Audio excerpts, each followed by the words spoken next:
Okay, thanks everyone for being punctual. We're going to continue with our next speaker, Christina Cholkan, who's a stormwater engineer in the city. And it's going to be an interesting contrast with Damon and Eric. I'm getting the property guy to turn up the heat a bit, so hopefully that works out. Thank you, Jeff. My name is Christina. As he mentioned, I have an engineering background.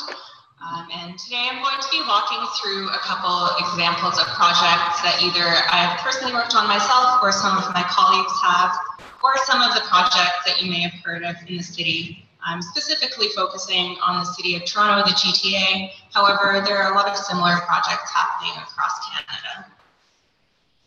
One of my key takeaways that you'll hopefully gather from this presentation is the idea of taking a look at net value of an ecological project, of each individual project, whether it's an individually based project on one single lot, or whether it's a mega infrastructure project.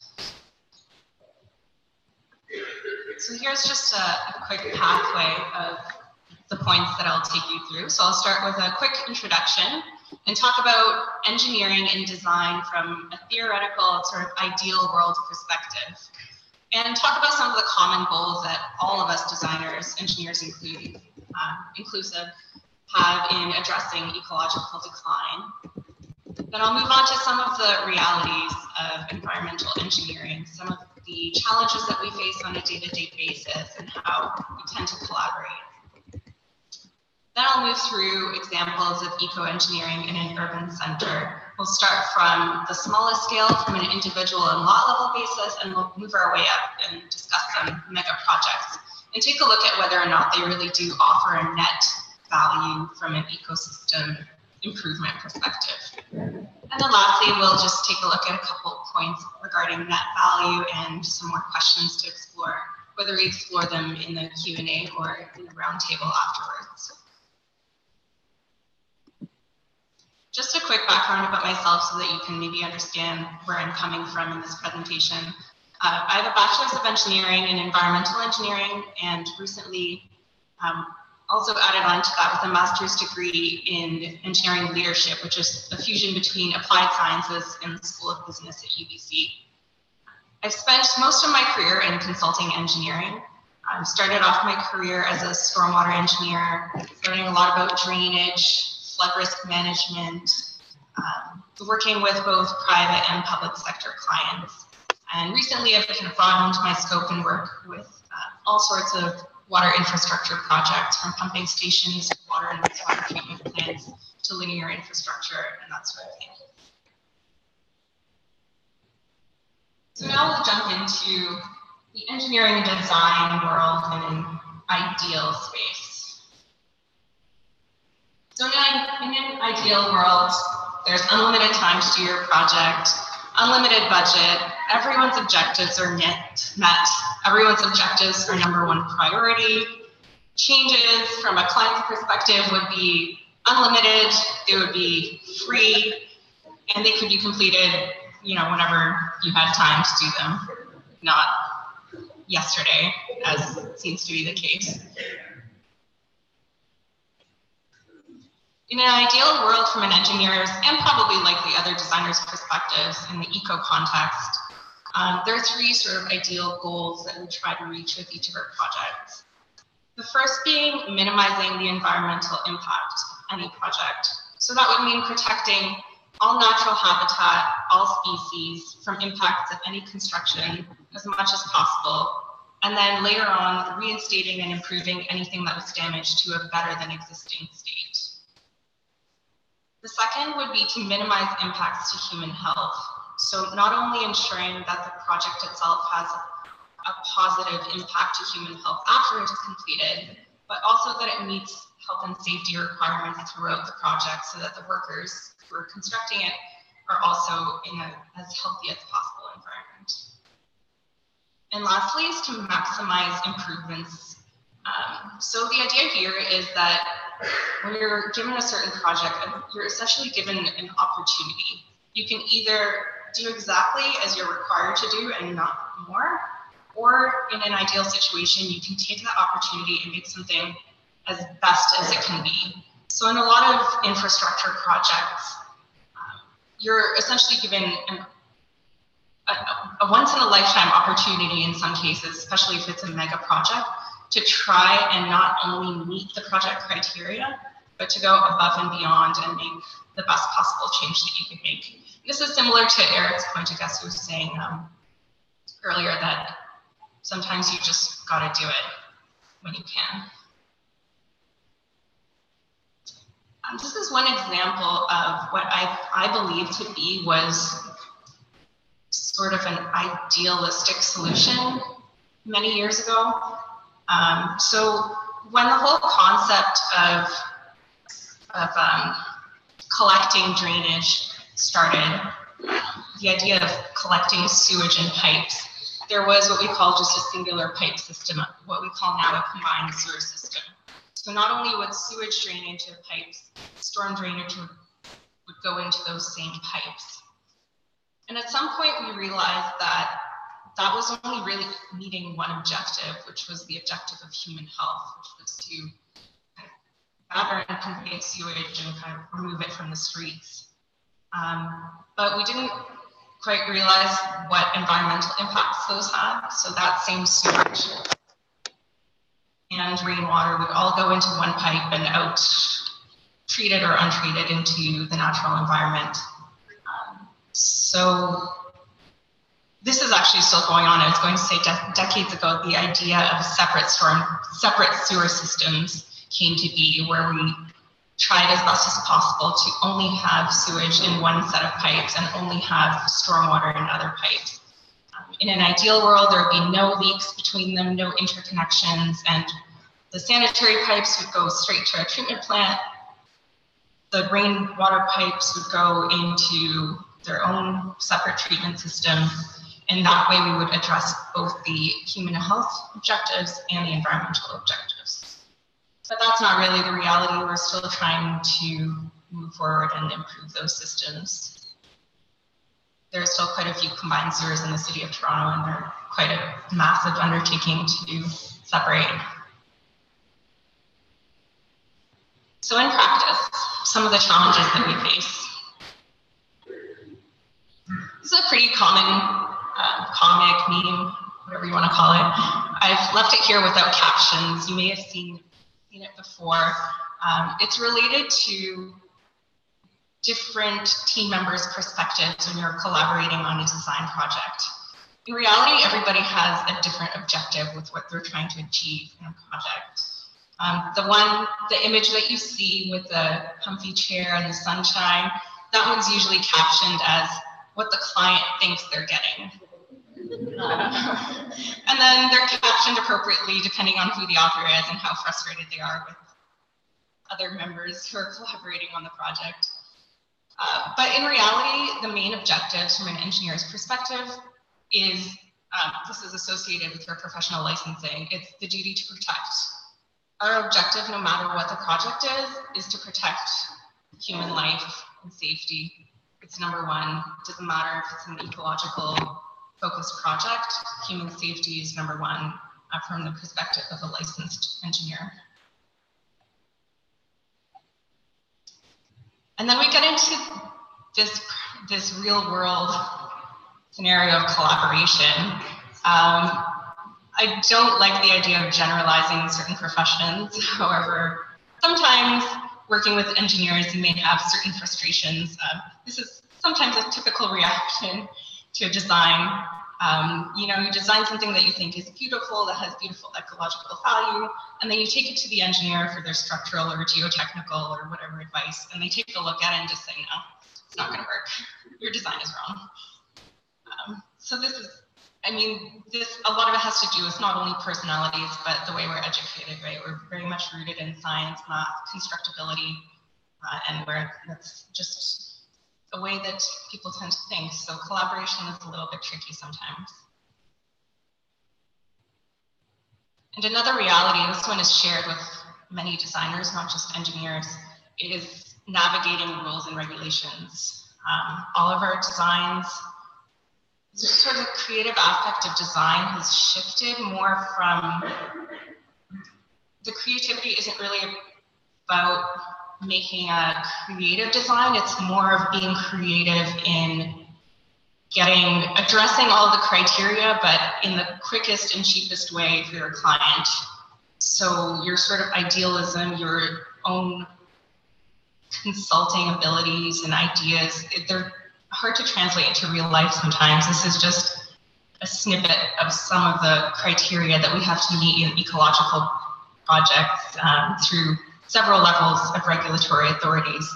There's municipal, conservation authorities, provincial, and sometimes even federal guidelines. So often in a project, you'll take a look, by the time you line up all these criteria, you get quite limited as to what your solutions can be sometimes. But despite all of these, what we can look at as barriers, in reality, there still are quite a few interesting projects that do get built that do have the provide a net benefit to ecosystem and urban setting. Take a look at some examples. First, how do we even determine the value of a project, and why do we pursue them in the first place? There's several different forms of analyses that I'm sure you've heard of before. Some of them are fairly synonymous terms, like we can look at a life cycle analysis or a triple bottom line, a people, planet, profit kind of valuation, a return on investment, whether that return is financial or whether it's another definition of the word return. These sort of holistic evaluations can take a look at things like carbon footprint of a project, the water footprint, how the project fits into the urban fabric, what sort of ecosystem benefits or impacts does it have, the human health impacts.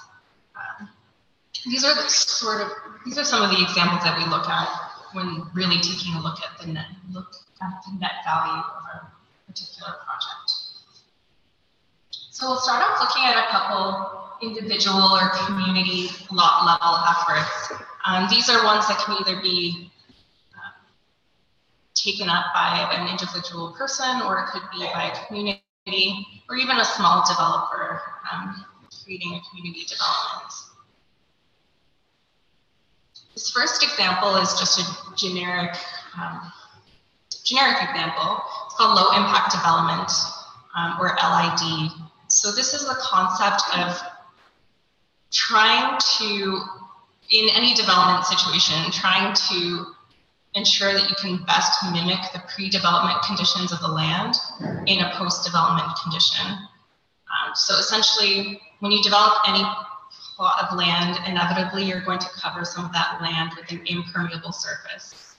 So what LIDs try to mitigate is they try to keep the rain on the lot on which it fell, rather than having the rain fall onto a hard surface and get conveyed downstream. So you really aim to try and keep the site hydrology as close as possible to its existing condition. And this is a typical example of a rain garden, for example, or a vegetated swale or a tree pit. They look like pretty standard garden features, but what's special about them too is a lot of them incorporate underground storage of water. So whether it's stone or a chamber of some kind, their purpose is to retain the rain that fell on the site itself, and to infiltrate it onto the ground rather than just putting it into a pipe and sending it downstream. So I believe that the net value of these projects is neutral to high. I guess the answer to a lot of these will be it depends, but I believe that they could be pretty high. What is essential is proper maintenance of these systems. However, LIDs, if they get clogged up with any material, they essentially become ineffective. They're fairly low cost since they're mostly vegetative solutions, and they have a lot bigger of an impact if they're installed at scale, so they have compounding benefits. But the site conditions really matter. It's important to understand that these are not blanket solutions. We have to look at the existing soils, how do they infiltrate naturally, so that we're not creating essentially unnatural conditions.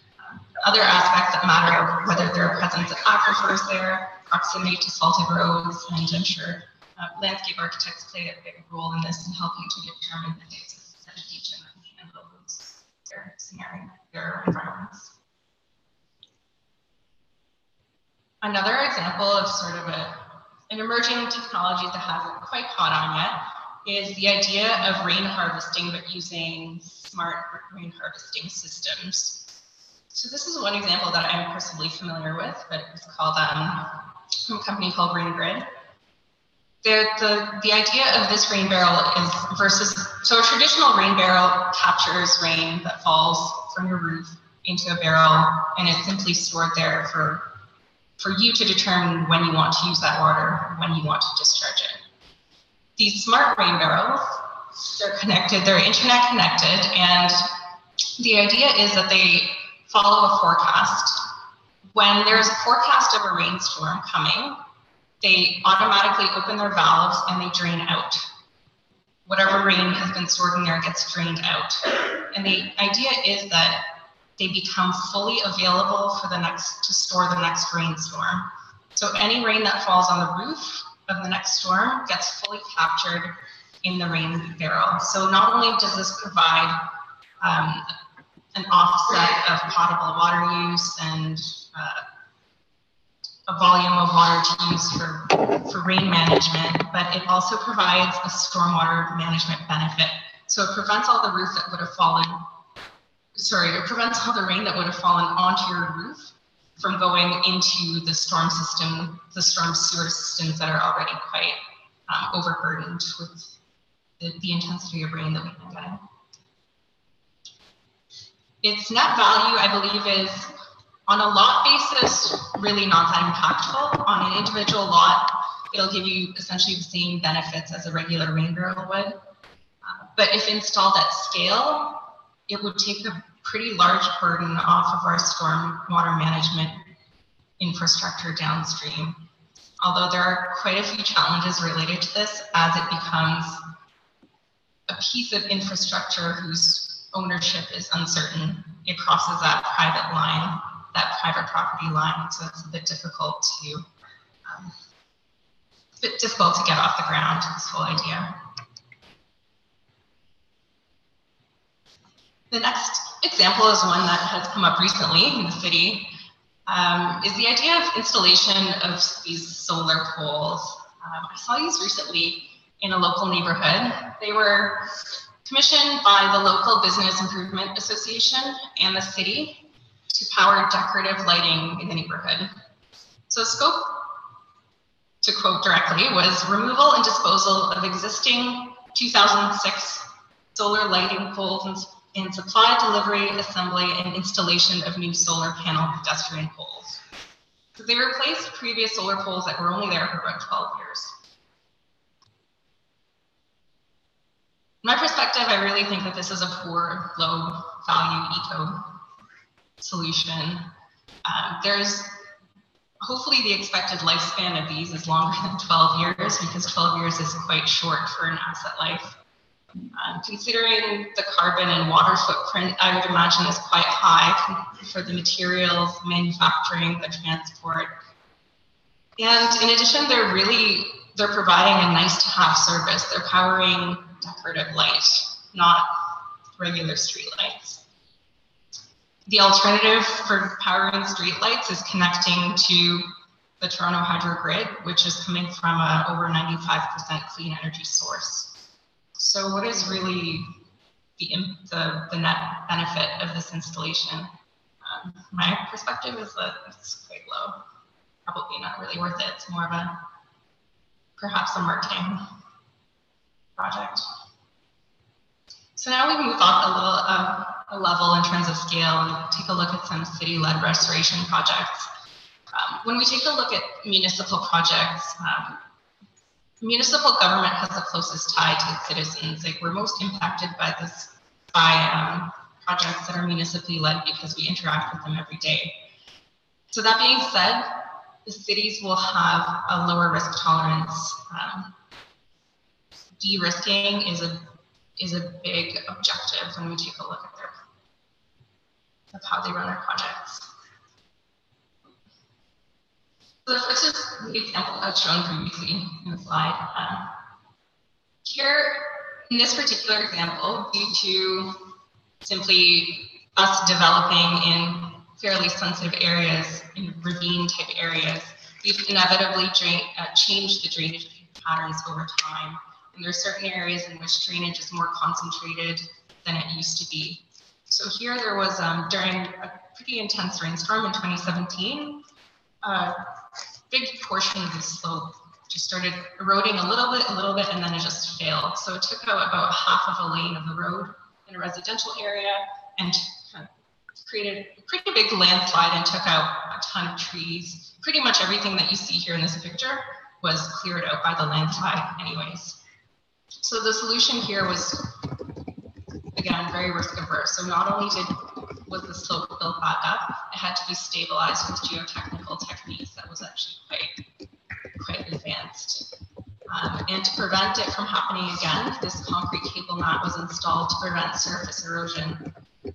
But in order to try and provide as much of an eco-benefit as possible, we made sure that it was the type that had voids in it so it could be vegetated. And it's not really visible from this photo, but down at the bottom of the slope, there are some live stake bundles installed that are intended to stabilize the slope further. There are quite a few opportunities here to provide an ecological benefit. During construction, we have to make sure that there's cover barriers installed, so tree fence. Sorry, what's the word I'm looking for? Silt fence at the bottom of the slope to ensure that none of the eroding soils were getting into the creek below. And then we wanted to, but we were also mandated to replace any of the vegetation that had been taken out previously. So they're actually, although it's not that, you can sort of see it at the bottom left of that photo, but there are a lot of native shrubs and trees that were replaced in the system, and a lot of that is being enforced by the Toronto Region Conservation Authority. So I wasn't familiar with the city's tree list, but the Toronto Region Conservation Authority has an approved species list, and to my understanding at least, they're all native species, and we're supposed to replace them at quite a high ratio. So we provided habitat replacement as well, and you can see at the bottom there, there's a bat box. So through our environmental impact study, our ecologists determined that this may potentially have been bat habitat. So while we were restoring this project with the main objective to get the road back open, we were also able to provide new bat habitat in the area. And net value, I believe, is moderate, but there were quite a few administrative challenges going back to checklists and criteria. I believe that the pace of the project was a little bit detrimental, and if it could have been done with perhaps a little bit more of a focus on expediting the project, I think it would have had a higher value. Next, we're moving on to urban creeks. This is probably something many of you have seen around our ravine systems. At one point in time, it was determined that the best way of conducting flood management in the city is to channelize our rivers. Concrete banks, that's what gets the water out fastest. But it's had a lot of ecological impact, as you can see here, essentially destroying the habitats that were there. So we've learned from mistakes, and there are actually several creek restoration projects going on throughout the city. The approach now is to take more of a biomimicry approach. So it's a combination of engineered solutions and natural solutions. Even though it looks very natural, pretty much everything that you see in this picture is designed to a T. The stone sizes are calculated to handle the shear forces. The root bundles are spaced at a certain distance. Even the riverbed itself is designed by our geomorphologists to provide the best possible habitats for the native species in the river. I believe that the net value of these projects is moderate to high. And the reason I say moderate is because everything in a river system depends on what's upstream. You can implement the best project that looks gorgeous, provides great habitat, but if you're not making improvements upstream, it might be not as beneficial. So moving on to the mega eco infrastructure projects, I'm going to have to speed through these a little bit. So these projects are the ones that really fix our biggest mistakes. Determining their net value is hard because they're projects built for beyond our lifespan. This first one is the Windermere Basin in Hamilton, right near Hamilton Harbor in Hamilton. So what would have historically been a wetland and mudflat area was cut off over time and used as a sediment basin, largely for navigation purposes. It essentially reached its capacity. At that point, transferred ownership, and in that administrative change, there was an opportunity to leasing it as earthworks in general. So this was a multi-stakeholder project, federal, provincial, municipal funding, 5 years in planning, design, and construction, over $21 million of design and construction. A lot of technical specialists involved, including 21 groups in the project advisory team and the public. So consultation with all levels of regulatory agencies, local interest groups, First Nations, private industry. You all know Stelco's around the corner too. There were construction challenges. That long reach excavator had a hard time in a particularly warm winter when the sediments weren't frozen. It's kind of hard to get around. But it's done, and it's been monitored for a couple years now, and it's been showing quite a few positive signs. Although there were short-term interruptions and impacts such as emissions associated for the actual construction period, it's resulted in quite a beautiful restored habitat. There's been an increasing trend in the number of cumulative fish species that have been captured during the sampling events, and there are now over 700 common tern nests in constructed islands. But again, a lot of its long-term success depends on the surrounding area of Hamilton Harbor and how it will be improved over time. This is a project that was mentioned earlier as well as the Toronto Portlands project being done by Waterfront Toronto as well as the Toronto Region Conservation Authority, which is quite heavily involved. This is where you might want to connect on the trees. TRCA is very familiar with native trees, and I'm sure that they would like to see that being done with this development. But my focus here is on engineering the new river. So what we see here in the top picture is what the Don River mouth looks like now. And the bottom picture is what we want it to look like, essentially mimicking its natural state. So at some point, I don't know why we thought it was a good idea to cut off a massive river at its basin at a 90-degree angle. That kind of did nobody any favors. And by directing the river in its more natural meander, you're really a prime driver is that it unlocks a lot of land for development. As you can see here in this picture, the left picture here is what the floodplain looks like now without any of the naturalization and flood protection work. And the picture to the right is what the floodplain will look like afterwards. So you can see how much land is taken out of the regulatory floodplain area. And just a couple of photos here of some of the engineering drawings and renderings associated with the project. So if you'd like to learn a bit more about it, you can check out the Portlands TO website. Has a lot of material, an overwhelming number of documents and reports that you can check out. I believe that the net value of this project is relatively high. I wouldn't say that it's high compared to its original marshland condition, but definitely high compared to what this site has looked like for the last 100 years. So I guess we can cut this a little bit short, but really my main point is that projects of all scale are important, but they only really provide a benefit if they all, on an individual level, have a net value.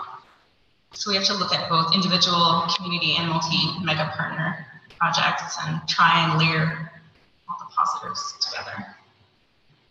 And as designers, I believe that these are kind of our three key takeaway points. One is maybe the first point is a little bit negative, but I think important. I think it's important for us to understand when it's best not to pursue a project. Take a look at its value, and if we determine that it's low value, how can we communicate to our clients that maybe it's better not to pursue? The next is the positive, is encouraging pursuit of any small scale projects as long as they have a positive net value. So no matter how small you think it is, as long as you think that it's beneficial, just go for it and try to make sure that it gets done. And the last is just a point, something that I've noticed in the last few years. I've noticed that quite a few more companies, especially large contractors, have been getting more into the mega projects that have an ecological focus. And although some can think, I mean, we can maybe think a bit skeptically and think that they're doing it for a green marketing perspective, I think it's important to encourage their participation in these mega projects because when they see the value, financial value or otherwise, in doing these ecologically minded projects, then hopefully we can restore much larger areas than we could have before.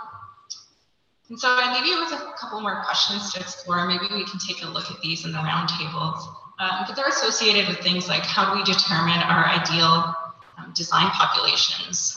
We keep talking about how we'd like to densify cities to prevent sprawl, but is there a certain maximum density that will create negative impacts on our cities as well? And what does an ideal ecological city really? Is there one that, are there examples that we should follow, or what are we really striving towards?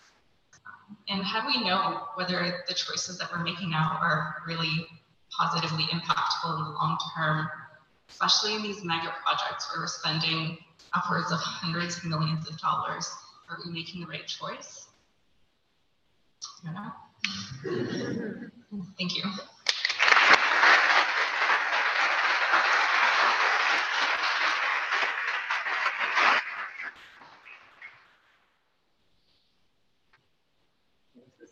Any clarification questions on some of the slides that I rushed through? Let me know. Is there any questions? As a fellow engineer, I've often wondered why we don't use entropy as a guiding principle in our designs, because a lot of the ecological stuff that we're talking about is actually almost going in the opposite direction. If we look into the past, we basically, as you said, have tried to create the maximum human benefit, which has ultimately created more entropy in the systems around us. And a lot of the ecological design that we're focusing on right now actually goes in the opposite direction. We get taught it in school, but when it comes out to applying it in real life, we tend to forget this concept of entropy. And I'm wondering if you've ever thought about introducing almost like an entropy metric into your designs. You're referring to a particular aspect of the design? Well, like a lot of biology seems to move in the opposite direction of entropy. So it tends to be like the anti-entropy in a sense. So a lot of the stuff that we're doing is reducing entropy in the system, like for the floodplain example that you just gave. Mm-hmm. But those conversations never really happen amongst engineers. I've never been in a conversation where we actually talk about creating an entropy metric almost to rate various projects on whether or not, like, how that is affecting it. Why aren't we talking about that in our projects?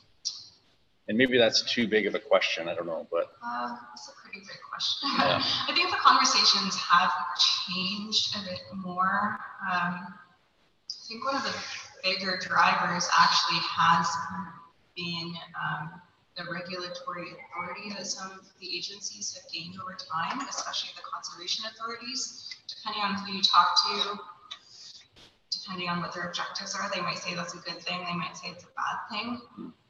But I think that they've sort of forced us to think more about these things and try and understand the value of natural systems as they are, and try not to, force our way through them as much as we did in the past. Do you have any knowledge of projects of this type happening on agricultural settings, like farmland or rural areas? Not so much, mostly because a lot of the work that I've been associated with is driven by development. A project associated with,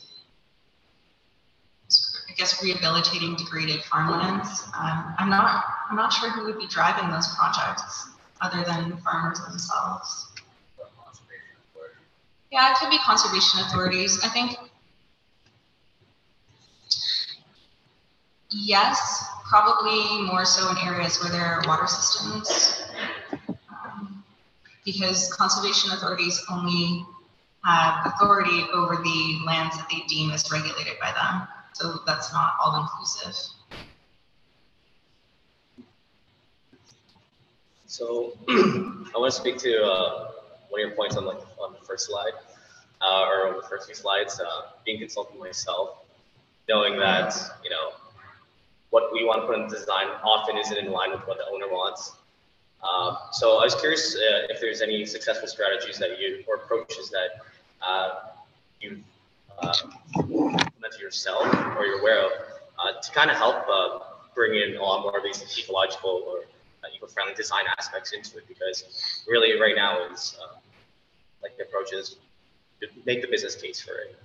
And as we're aware, oftentimes, especially for smaller scale things, it's not there. Like, for example, your solar example is a good example of typical greenwashing, for lack of better words, that I see. So just want to know if there's any approaches that you do. I think it's best for us to try and keep an inventory of solutions in our minds and try and be as educated as possible, so that we have to understand our clients' budgets, and whenever there is some flexibility, can we provide them a solution that fits with that budget and scope and time. Usually we're so constrained by it that we don't even have the choice to do it. But there are occasions where something comes up, there's an efficiency gain somewhere else, and that's where you can offer that solution. Just like, hey, have you thought about this? Or maybe find an example of maybe even a competing developer who's done something like that and say, hey, this worked out really well here. Maybe it's something you can consider. Maybe we can work it into your marketing and branding strategy. Try and see what their drivers are, and you can connect with them that way. Lauren? Just wondering to what extent you use timber as a construction material rather than concrete or steel. Yeah, timber, the architects can provide some more insight on this, but we can, recently some of the building codes have changed, so we can do more timber structures. There's innovations in concrete as well, actually. There's some going on at the Mars Center. I'm not sure which companies are doing this. They've actually developed a concrete product that sequesters carbon. So there's some interesting innovations in that space. Lauren?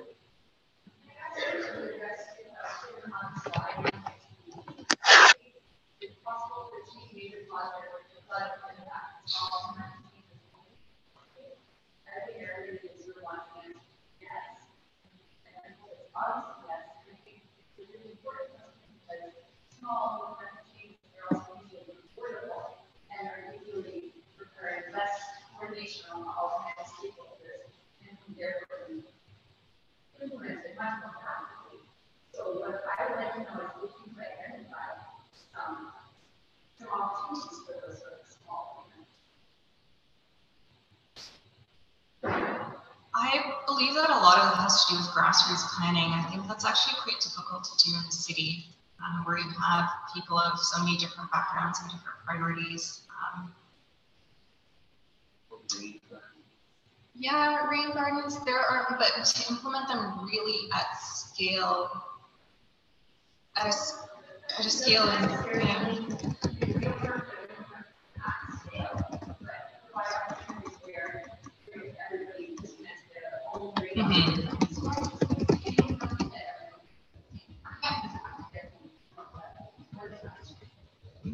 There are certain programs, like the City of Toronto had their download disconnection program, which essentially was telling people that they had to do it.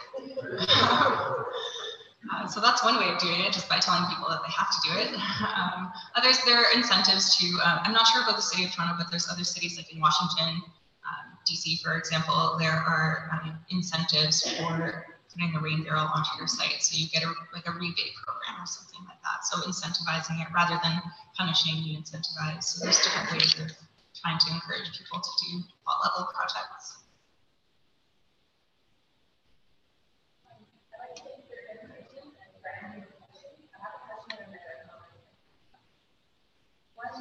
You mentioned the methods are only so effective if we're not taking away the long-term standards for the example, not the flood zone, there's going to be a lot of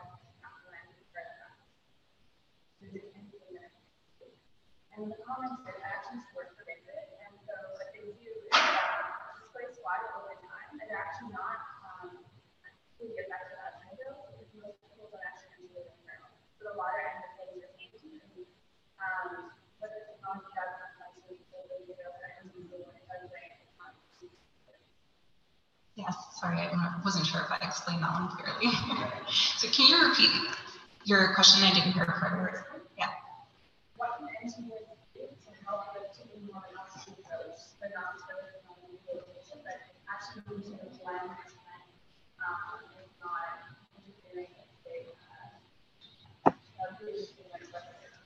Okay, so what can engineers or designers do to prevent upstream impacts? I would actually say that right now the planning regulations are quite strict. A lot of developers will argue them. So at least in the city of Toronto, the Toronto Conservation Authority regulates all of the floodplain area already. So they're already not allowing development in the floodplain or within a buffer area.